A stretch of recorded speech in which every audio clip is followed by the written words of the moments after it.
Princess Zrth of the Veltar Empire stood on the balcony of her crystalline palace, watching the three purple suns set over the capital city of Nexera Prime. Her silver skin shimmered in the fading light, and her four arms moved gracefully as she adjusted her ceremonial robes. Today marked her third anniversary of marriage to the most unusual being in the known galaxy, a human named Marcus Chun. The Veltar were known throughout the Andromeda Spiral as the supreme warriors of space. Their empire stretched across 47 star systems, and their military might was legendary. They stood 9 feet tall, possessed incredible strength that could crush steel with bare hands, and their technology was advanced beyond most civilizations' wildest dreams. For over 2,000 years, no enemy had successfully challenged their dominion, which made Princess Zrth's choice of husband all the more puzzling to her people. Marcus was small by Veltar standards, barely reaching 6 feet in height. He had only 2 arms, which seemed almost comically insufficient. His skin was a strange peachy color, and he lacked the natural armor plating that protected Veltar from physical harm. When he first arrived on Nexera Prime as part of a human diplomatic mission 3 years ago, many Veltar nobles had whispered that he looked more like a pet than a potential spouse for their princess. But Zrth had been fascinated by him from their first meeting.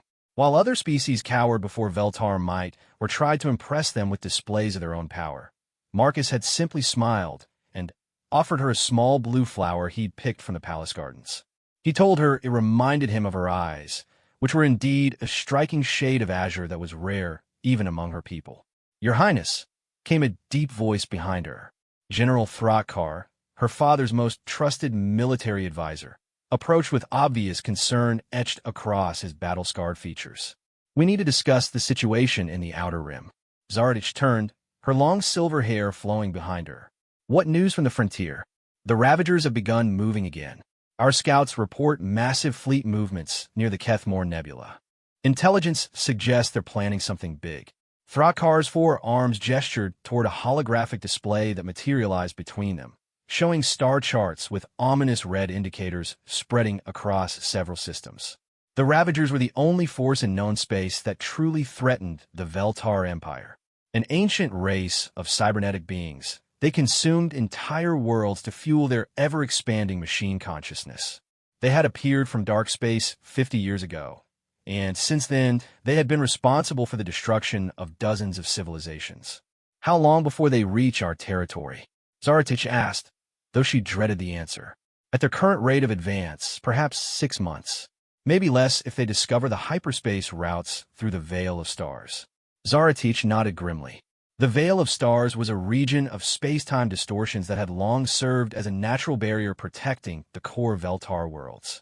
If the Ravagers found a way through it, they could strike at the heart of the Empire before the military could fully mobilize. "Where's my husband?" she asked. Throkkar's expression grew even more troubled. "Lord Marcus is in his workshop, as usual."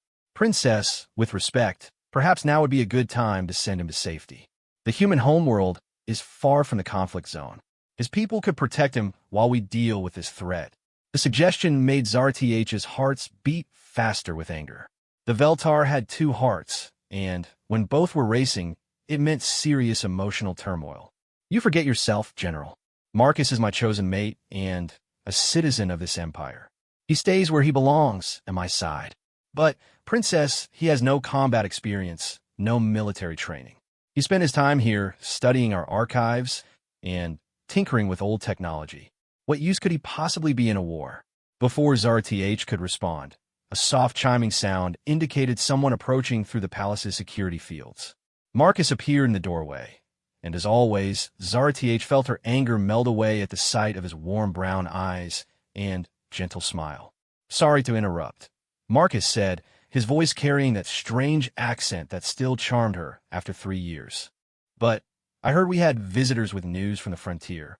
General Throkkar straightened to his full imposing height, making Marcus look even smaller by comparison. "Lord Marcus, we were just discussing military matters that concern my wife and her people, which makes them my concern too," Marcus interrupted politely but firmly. Despite his small stature, there was something in his tone that made even the general pause. Zrth moved to Marcus's side, one of her hands finding his. The Ravagers are mobilizing for another assault. Thrakar believes they may have found a way through the Veil of Stars. Marcus was quiet for a moment, his eyes studying the holographic display. Zarth had learned to recognize this expression. It was the same look he got when he was working on one of his mysterious projects in the workshop she'd given him. How much do we know about Ravager technology? Marcus asked finally. Thrakar snorted. Enough to know it's beyond anything we can counter directly. They adapt to our weapons faster than we can develop new ones. Their ships regenerate damage almost instantly, and their numbers seem endless. But they're still machines, right? Even really advanced ones. Yes, but what difference does that make? Marcus smiled, but there was something different about it this time. Something that made Zarth look at him more closely. For just a moment, she thought she saw something in his eyes, something sharp and calculating that she'd never noticed before. It makes all the difference in the world, General. Or should I say, all the difference in a galaxy. The human turned to leave, then paused. Princess, would you mind if I use the Imperial communication array tonight? I need to send a message to Earth. Of course, but Marcus, don't worry about me, love. I just need to check on something. A little research project I've been working on. After Marcus left, General Thrakar shook his massive head. Princess, I mean no disrespect to your husband, but this is not the time for human curiosity and research projects. We need to prepare for war. Zarth watched Marcus's retreating figure through the crystalline walls of the palace. Something was different about the way he moved, the way he'd spoken. In all their time together, she'd seen him as gentle, kind, and brilliant in his own quiet way. But tonight, for the first time, she wondered if there might be more to her husband than she'd ever imagined.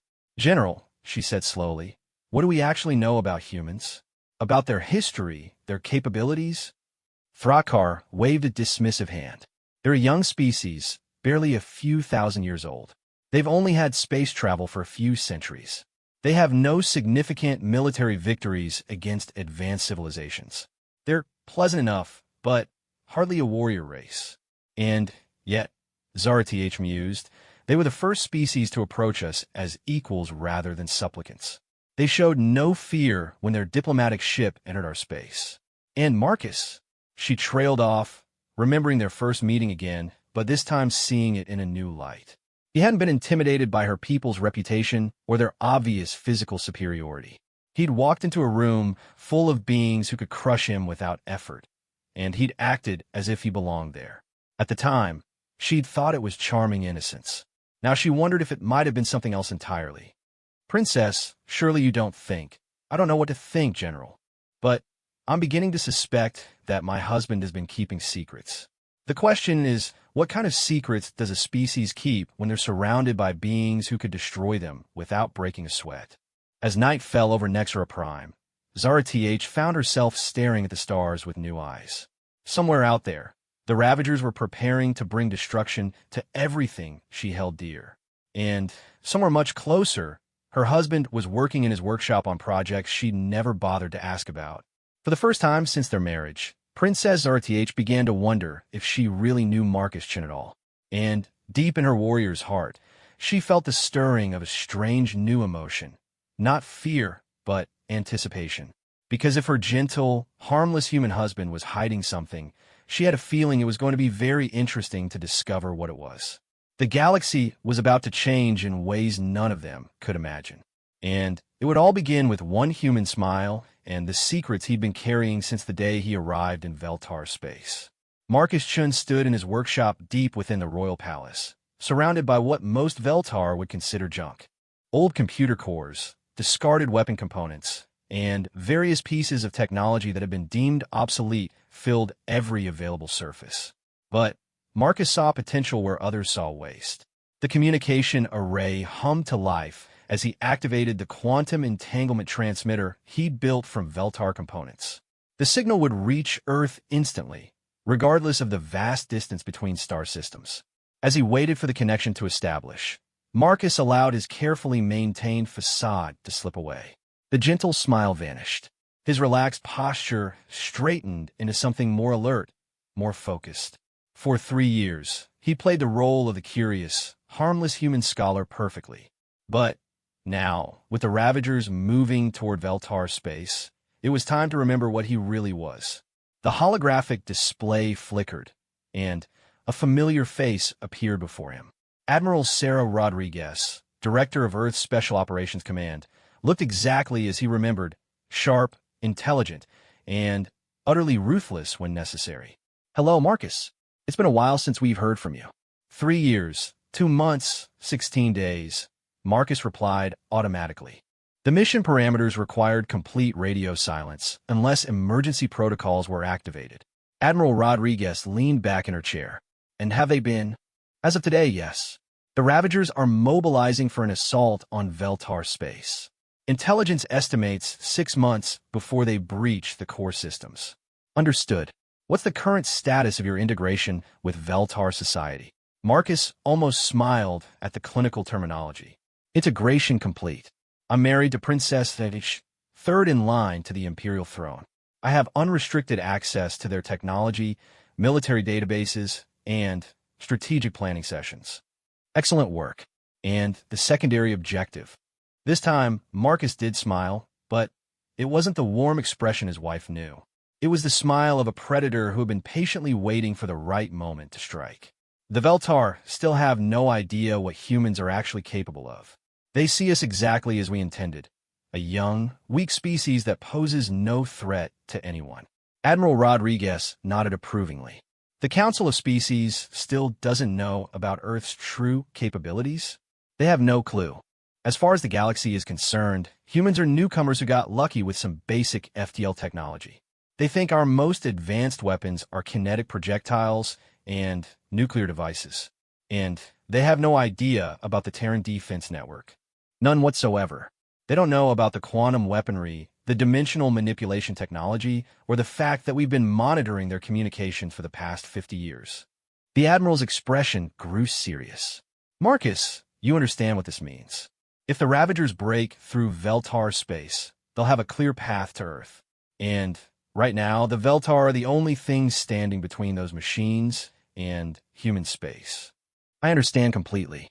That's why I'm requesting immediate activation of Protocol 7. There was a long pause. Protocol 7 was something that had been discussed in theoretical terms only, never actually implemented. It was a nuclear option both literally and figuratively.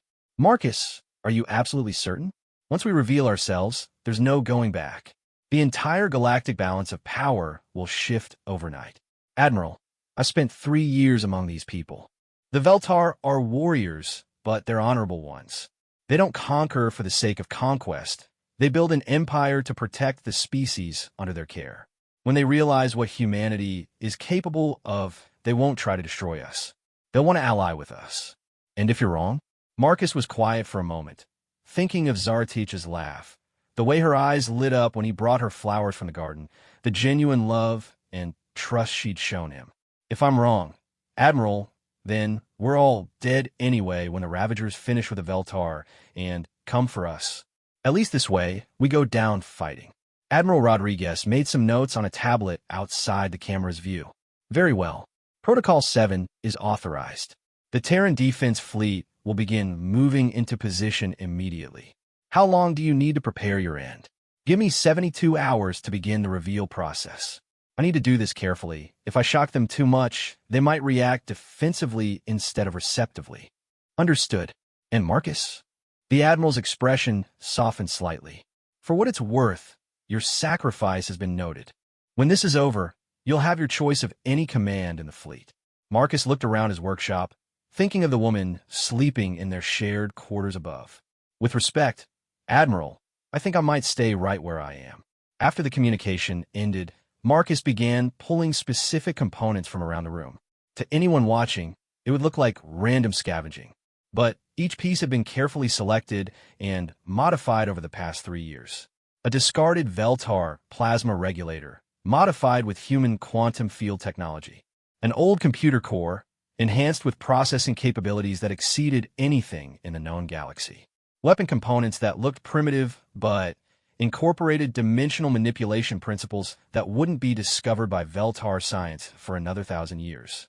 As he worked, Marcus thought about the conversation he would need to have with Zartich. She deserved to know the truth, even if that truth would change everything between them. He loved her. That part of his mission had become beautifully, complicatedly real. But love built on deception was no foundation for the partnership they would need in the coming war. His hands moved with practiced efficiency, assembling what looked like a simple communication device, but was actually a quantum resonance beacon. When activated, it would send a signal that could be detected by Terran Defense Network sensors from halfway across the galaxy. The workshop door chimed softly, and Marcus quickly covered his work with a cloth. Zaratich entered, her silver skin glowing softly in the low light. "You've been down here for hours," she said, moving to stand beside him. "I was beginning to worry." "Just working on a project," Marcus replied, slipping back into the gentle persona she knew. But as he looked at her, he made a decision. "Zaratich, there's something I need to tell you. About me, about my people." She tilted her head, those beautiful blue eyes studying his face. "What is it?" Marcus took a deep breath. In 72 hours, the most powerful military force the galaxy had ever seen would begin revealing itself. But first, he had to tell the woman he loved that everything she thought she knew about him was a lie. "My people aren't what they seem," he began slowly, "and neither am I." Before he could continue, alarms began blaring throughout the palace. Emergency lights bathed the workshop in red, and the communication system crackled to life. "All military personnel to battle stations. This is not a drill. Ravager scouts have been detected in the Outer Rim. Repeat, this is not a drill." Zaratich's warrior instincts kicked in immediately. "I have to get to the command center," she said, already moving toward the door. "Wait," Marcus called after her. "What I was about to tell you. Can it wait until after we deal with this crisis?" Marcus looked at the covered beacon, then at his wife's determined face. The Ravagers were ahead of schedule, which meant humanity's reveal would have to be accelerated as well. "Yes," he said quietly, "but not for long." As Zaratich rushed toward her duties, Marcus uncovered the beacon and began making final adjustments. The gentle human scholar was about to disappear forever, and in his place would stand something the galaxy had never seen before. A human warrior, backed by the most advanced civilization in the known universe, ready to show the Ravagers exactly what happened when you threatened Earth's allies. The galaxy's greatest secret was about to be revealed, and it would begin with one simple quantum transmission that would change everything. The Veltar Imperial Command Center was a masterpiece of military engineering, carved from a single massive crystal deep beneath the royal palace. Holographic displays showed the positions of every ship in the Empire's fleet, while tactical officers coordinated defensive strategies across dozens of star systems. Princess Zaratich strode into the center wearing full battle armor, her four arms moving efficiently as she accessed multiple control interfaces simultaneously. Around her, the Empire's finest military minds worked with grim determination as reports flooded in from the Outer Rim. "Status report," she commanded. General Throtkar's scarred face was illuminated by the tactical displays. 17 Ravager scout ships detected near the Kethmore Nebula. "They're probing our defensive positions, testing response times." "That's not like them," Admiral Velhan observed. She was the Empire's chief naval strategist, with over 2 centuries of combat experience. "Ravagers don't usually scout. They just attack with overwhelming force." "Which means they're planning something bigger," Zaratich concluded. "What's our fleet strength in the Outer Rim?" Third Fleet is positioned at the Helix Station, 47 heavy cruisers and supporting vessels. Seventh Fleet is en route from the Spiral Arm colonies, another 60 ships. Zaratich studied the tactical displays, her warrior's mind calculating odds and possibilities. The Veltar had powerful ships and experienced crews, but the Ravagers had numbers and their terrifying adaptive technology. "Your Highness," came a soft voice from behind her. Marcus had entered the command center, and despite everything happening, Zaratich felt her heart's warm at the sight of him. He looked small and out of place among the armored warriors, but his presence steadied her. "Marcus, you shouldn't be here. This is a military situation that affects my wife and her people," he finished, using the same words from their earlier conversation. "I'd like to help if I can." General Throkkar barely concealed his irritation. "Lord Marcus, with all due respect, this is no place for civilians. Perhaps you could assist by staying safe in the palace archives." Marcus smiled that gentle smile Zarth loved, but she noticed something different about his eyes. There was a sharpness there, a calculating intelligence that seemed almost predatory. Actually, General, I think I might be more useful than you realize. May I see the tactical data on Ravager ship configurations? Before anyone could object, Marcus stepped up to the main holographic display. His fingers moved across the control interface with surprising familiarity, calling up detailed schematics of Ravager vessels. Interesting, he murmured, studying the data with an intensity that surprised everyone watching. Their adaptive armor systems use quantum field manipulation to regenerate damage, and their weapon systems appear to be based on dark matter particle acceleration. Admiral Velhan stared at the human in shock. How could you possibly know that? Those specifications are classified military intelligence, and the technology involved is beyond anything your people have encountered. Marcus was quiet for a moment, his fingers still dancing across the controls. More data appeared on the display. Detailed analyses of Ravager technology that even Veltar intelligence didn't possess. Where did this information come from? General Throtkar demanded. Marcus straightened slowly, and when he turned to face them, his expression had changed completely. The gentle smile was gone, replaced by something cold and determined. When he spoke, his voice carried an authority that made even the seasoned warriors pay attention. It came from my people's extensive files on Ravagers. You see, we've been fighting them for almost 30 years. Stunned silence filled the command center. Princess Zarth felt her world tilting as she tried to process what she'd just heard. That's impossible, Admiral Velhan said finally. The Ravagers only appeared 50 years ago, and they've been moving through this region of space. Human territory is nowhere near their path of destruction. Marcus touched another control, and the main display shifted to show a three-dimensional map of the galaxy. Red indicators showed Ravager activity and conquest paths, but now new data appeared, blue indicators showing human territory and fleet positions. The humans weren't confined to a few primitive worlds near Earth. Blue markers appeared throughout the galaxy, revealing a presence that spanned hundreds of star systems. My people have been watching the galactic community for over 2 centuries, Marcus explained calmly. We've been monitoring communications, studying technology, and, yes, fighting the Ravagers whenever they venture into what we consider our space. Zarth found her voice. How is this possible? Our intelligence networks should have detected any advanced civilization in this galaxy. Only if we wanted to be detected. Marcus smiled again, but now it was the smile of someone revealing a carefully kept secret. Humans have a saying, speak softly and carry a big stick. We found it's much safer to let other species underestimate us while we quietly build our capabilities. General Throckkar's 4 hands clenched into fists. Are you telling us that humans have been spying on the entire galactic community? Not spying, General. Protecting. The galaxy is full of aggressive species that might view a powerful newcomer as a threat. So we let everyone believe we were primitive and harmless while we developed technology that could defend our interests. The tactical display shifted again, showing new information that made everyone in the command center gasp. Human fleet positions appeared throughout space, not just near Earth, but along the galactic rim, near the Ravager front lines, and even in several systems that bordered Veltar space. You've been here all along, Zarth whispered. Some of us, yes. We've had observers in most major civilizations for decades. Scientists, diplomats, traders, all quietly gathering information and reporting back to Earth. Admiral Velhan studied the display with growing amazement. These fleet positions, you have ships positioned to intercept Ravager attacks before they reach any inhabited systems. We've been running interference for years. When Ravager scouting groups disappear before reaching populated worlds, that's usually our work. When their attack fleets suddenly change course for no apparent reason, they've encountered human forces. Marcus moved to another control panel, and suddenly, the display showed detailed battle reports spanning 3 decades.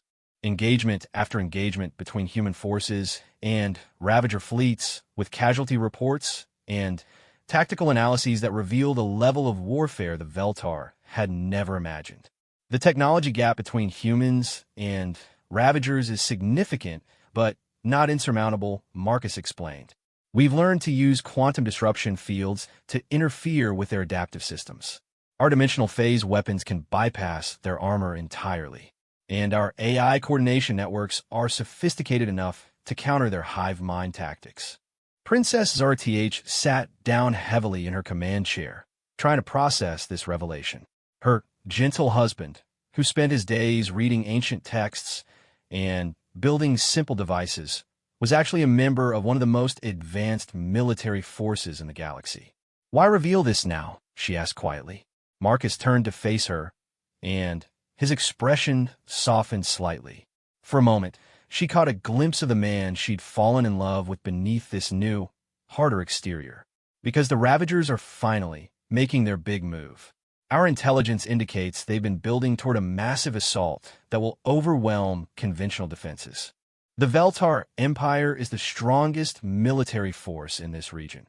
If you fall, the Ravagers will have a clear path to dozens of other civilizations. Including Earth, General Thrakar observed. Including Earth. But, more importantly, including species that can't defend themselves. The Veltar have always protected the smaller civilizations in this region. If your empire falls, billions of innocent beings will die. Marcus returned his attention to the tactical displays. Which is why, as of 6 hours ago, the Terran Defense Network has been authorized to reveal itself and offer full military cooperation to the Veltar Empire. The implications hit everyone simultaneously. The galaxy's balance of power was about to shift dramatically, and it was happening right here in this room. "You're proposing an alliance," Zarth said. "I'm proposing that we do what we should have done years ago, work together instead of hiding from each other." Alarms suddenly blared throughout the command center. A communications officer called out urgently. Massive Ravager fleet detected entering the outer rim. Estimated strength, over 300 vessels. As the Veltar military sprang into action, Marcus calmly walked to a communication console and began entering codes that shouldn't have existed on a Veltar system. "Marcus," Zarth called out. "What are you doing?" He looked back at her with that new, confident expression. "Calling in the cavalry, Princess. I think it's time you met the rest of my people." Space around the Veltar outer rim defense stations had been empty moments before. Now, reality itself seemed to fold and twist as massive shapes materialized from quantum space. The first thing that struck the Veltar observers was the size. Human warships were enormous, some nearly twice the length of the largest Veltar heavy cruisers. Their hulls were a deep black that seemed to absorb light, making them appear like tears in space itself. "By the ancestors," Admiral Velhan whispered as the tactical displays updated to show the new arrivals. "How many ships are there?" Marcus, still at the communication console, checked his readings. "First wave is 47 vessels from the 7th Terran Battle Group. Admiral Chun is commanding from the TNS Olympus." "Chun." Princess Zarth looked at her husband with new understanding. "A relative of yours?" "My sister, actually. She's been patrolling this sector for the past 2 years, waiting for authorization to make contact." The human fleet moved with a precision that impressed even the experienced Veltar military officers. Instead of the standard formation, flying they were accustomed to, the human ships seemed to dance through space, each vessel moving independently while maintaining perfect coordination with the whole. Their movement patterns, General Thrakar observed. "I've never seen anything like it. Quantum linked AI coordination," Marcus explained. Each ship's computer is connected to the others through quantum entanglement. They can react and adapt as a single organism while maintaining individual tactical flexibility. On the main display, the Ravager fleet was visible as a dark mass approaching the outer rim. 300 black shapes moved in their typical swarm formation, ready to overwhelm any defensive force through sheer numbers. Ravagers entering weapons range in 30 minutes, a tactical officer reported. Marcus activated his communication link. "Admiral Chun, this is Agent Marcus reporting. Permission to coordinate with local forces?" A new voice filled the command center. Female, crisp, and carrying the same underlying authority Marcus had displayed. "Permission granted, brother. It's good to hear your voice again." "Likewise, Sarah." "Princess Zarth, may I present Admiral Sarah Chun, commanding officer of the 7th Terran Battle Group. A holographic figure materialized next to the tactical display. Admiral Chen looked remarkably like Marcus, the same brown eyes and determined expression, but with the bearing of someone who had commanded starships in battle. She wore a uniform of deep blue with markings that indicated high rank in whatever military organization she represented. "Your Highness," Admiral Chen said, offering a respectful nod to Princess Zertish. "I apologize for the dramatic introduction, but circumstances require immediate action." "Admiral," Zertish managed to reply, still processing everything happening around her. "We welcome any assistance against the Ravagers. With your permission, I'd like to coordinate our attack patterns with your fleet. The Ravagers are using a new formation we haven't encountered before." General Throtkar stepped forward. "Admiral, our ships are powerful, but Ravager adaptive technology has always been difficult to overcome. What makes you think a combined assault will be more effective?" Admiral Chen smiled, and Zarath could see the family resemblance to Marcus clearly. "Because, General, we're not planning to fight them conventionally." The tactical display shifted to show both fleets in detail. The Veltar ships were impressive, sleek crystalline vessels armed with plasma weapons and protected by energy shields. But the human ships looked like something from another realm entirely. "Our vessels are equipped with dimensional phase technology," Admiral Chen explained. "We can shift partially out of normal space-time, making us nearly impossible to target while maintaining our ability to fire on enemies." "That's impossible," Admiral Velhan protested. "The energy requirements alone would exceed any known power generation system." "That would be true if we were using conventional fusion or antimatter reactors," Marcus said. "But humans developed zero-point energy extraction 30 years ago. We can literally pull power from quantum vacuum fluctuations." The implications hit the Veltar officers like a physical blow. Zero-point energy was theoretical in their science. Unlimited power drawn from the fabric of space itself. If humans had actually achieved it. "There's more," Admiral Chen continued. "Our weapons systems use dimensional manipulation to bypass physical armor entirely. Ravager adaptive technology can't protect against attacks that phase through their hulls and detonate inside their ships." Princess Zarth studied the human fleet disposition with new respect. "Admiral, what do you need from us?" "Your ships excel at direct combat, Princess. If you can keep the Ravagers focused on conventional engagement, we can phase in behind them and eliminate their command vessels." Marcus moved to the central tactical console. "I can coordinate the communication between our fleets. I've spent 3 years learning Veltar tactical doctrine." As the two fleets prepared for battle, more human ships continued to arrive. Each new wave brought different vessel types, some sleek and fast, others massive and heavily armed, and a few that seemed to exist only partially in normal space. "How many ships do your people have?" General Throtkar asked with growing amazement. Admiral Chen consulted her tactical displays. "The Terran Defense Network maintains approximately 4,000 frontline vessels, with support fleets and planetary defense forces bringing the total to around 12,000 ships." The Veltar officers exchanged shocked glances. The entire Veltar Imperial Navy numbered roughly 3,000 vessels, and they considered themselves the dominant military force in the galaxy. "Admiral," Princess Zertish said carefully, "why have your people remained hidden? With this level of technology and military strength, you could have revealed yourselves as equals rather than pretending to be primitive." Admiral Chen's expression grew serious. "Because, Princess, the galaxy is full of species that would see us as a threat to be eliminated rather than a potential ally. The Kethmore hegemony, the Christarch collectives, the Void Walkers, all of them have destroyed emerging civilizations they viewed as competition." Marcus nodded. "It's easier to build strength in secret than to fight off genocidal attacks while you're still developing. By the time anyone realizes what we're capable of, we're too strong to be eliminated easily. And now you're revealing yourselves to help us," Zarth said quietly. "We're revealing ourselves because the Ravagers represent a threat to everyone," Admiral Chen corrected.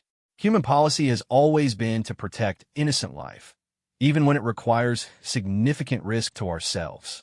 The tactical displays suddenly flared with urgent alerts. Ravager fleet accelerating, a communications officer called out. They're approaching faster than anticipated. Admiral Chen's demeanor shifted immediately into combat mode. All ships, assume attack formation Delta 7. Phase generators to standby. She turned to the Veltar officers. Princess, are your forces ready? Princess Zarth looked around the command center at her people. Warriors who had served the Empire faithfully for centuries, now preparing to fight alongside allies they'd never imagined existed. All Veltar ships, prepare for coordinated assault. Target priority to Ravager heavy units. She paused, looking at Marcus with new eyes. And, thank you for trusting us with the truth. Marcus smiled, and, for the first time since his revelation, it was the gentle expression she remembered. I never stopped trusting you, Zarth. I just needed permission to show you who I really am. As the two fleets moved to intercept the Ravager assault, space itself began to ripple around the human vessels. They were shifting partially out of normal reality, becoming ghostly outlines that flickered between dimensions. The battle that was about to begin would determine not just the fate of the Veltar Empire, but the future of human-alien relations throughout the galaxy.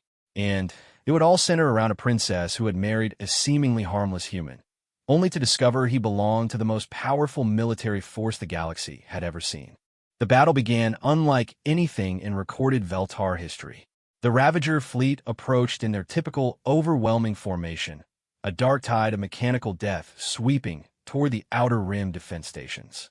Their ships were angular, brutal things that looked like they had been designed by a mind that understood only destruction.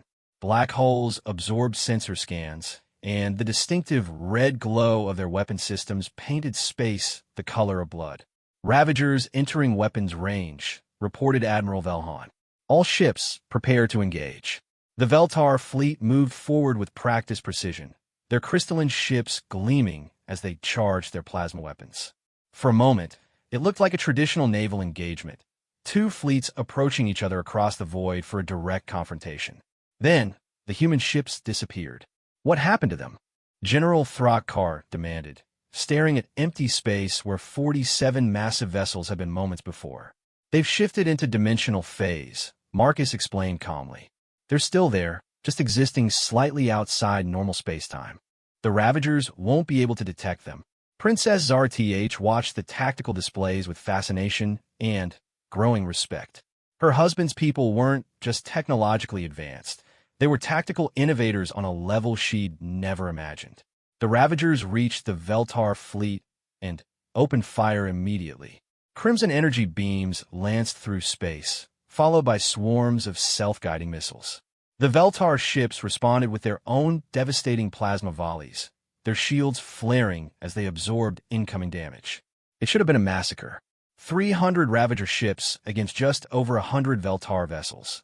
The numbers alone should have decided the outcome. But, as the battle developed, something extraordinary happened. The Ravagers began exploding from within. Internal detonations throughout the Ravager fleet, a tactical officer called out in amazement. Massive secondary explosions in their engine compartments and command sections. Marcus smiled grimly. Dimensional phase weapons. The human ships are firing through normal space into the Ravager hulls. Their adaptive armor can't protect against attacks that bypass physical matter entirely. Admiral Chen's voice filled the command center over the communication link, targeting their command vessels first. Without coordination, the swarm tactics become much less effective. The Ravagers tried to adapt, as they always did. Their ships began rotating randomly, hoping to confuse targeting systems. They launched clouds of sensor-disrupting particles and activated jamming fields. But none of it mattered against enemies they couldn't detect or target. This is incredible, Admiral Velhan breathed as another group of Ravager ships simply came apart from inside. They can't fight what they can't see. But watch their movement patterns, Marcus warned, pointing to the tactical display. They're learning. Ravager AI is analyzing the attack vectors and trying to predict where the human ships are based on weapon impacts. Sure enough, some Ravager vessels began firing at empty space. Not randomly, but with calculated precision based on the angles of the attacks hitting their comrades. A few shots actually struck something invisible, causing brief flickers as human ships were forced back into normal space for a few seconds.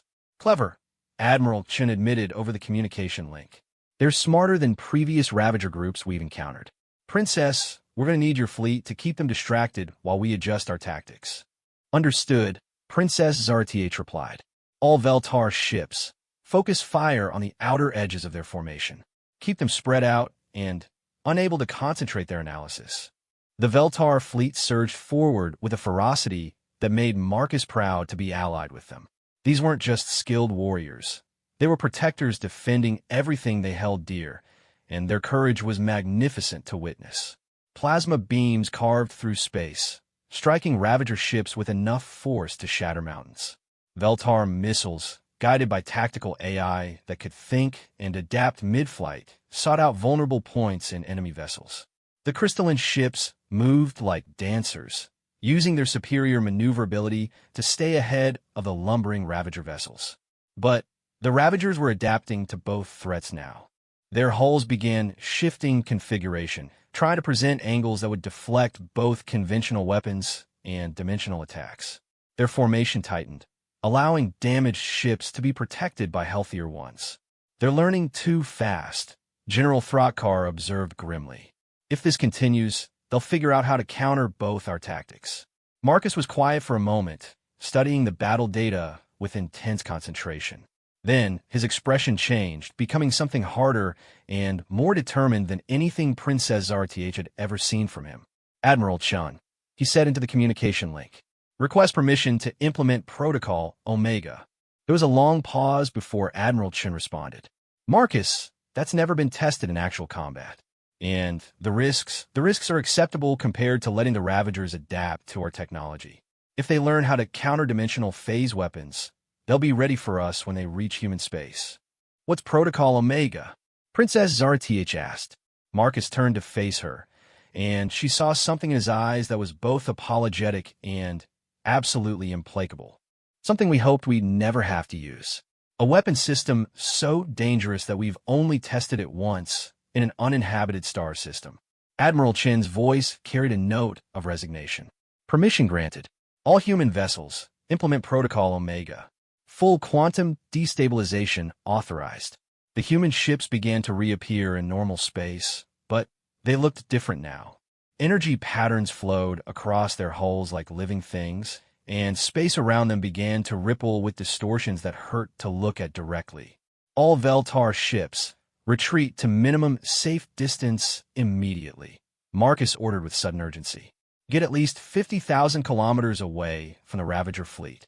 What's happening? Princess Zarth demanded as her ships pulled back rapidly. We're going to destabilize the quantum structure of space-time in that region, Marcus explained. Every Ravager ship caught in the field will simply cease to exist on a fundamental level. The implications hit her immediately. You're going to tear holes in reality itself? Temporarily, yes. The quantum foam will restabilize after a few minutes, but anything caught in the destabilization field gets erased from existence. Admiral Velhan stared at the human ships in horror and amazement.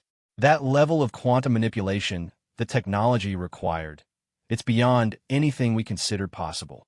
The human vessels began firing, but these weren't conventional weapons. Beams of pure energy that seemed to bend light itself struck the space around the Ravager fleet. Where they hit, reality began to unravel. Stars visible through that region of space flickered and distorted. The Ravager ships caught in the expanding field didn't explode or burn. They simply faded away as their atomic structure lost coherence with normal space-time. By the ancestors, General Throtkar whispered, they're not just destroying the ships. They're erasing them from existence entirely. The technology to do this, Admiral Velhan said in a shaking voice, you would have to understand the fundamental structure of reality itself.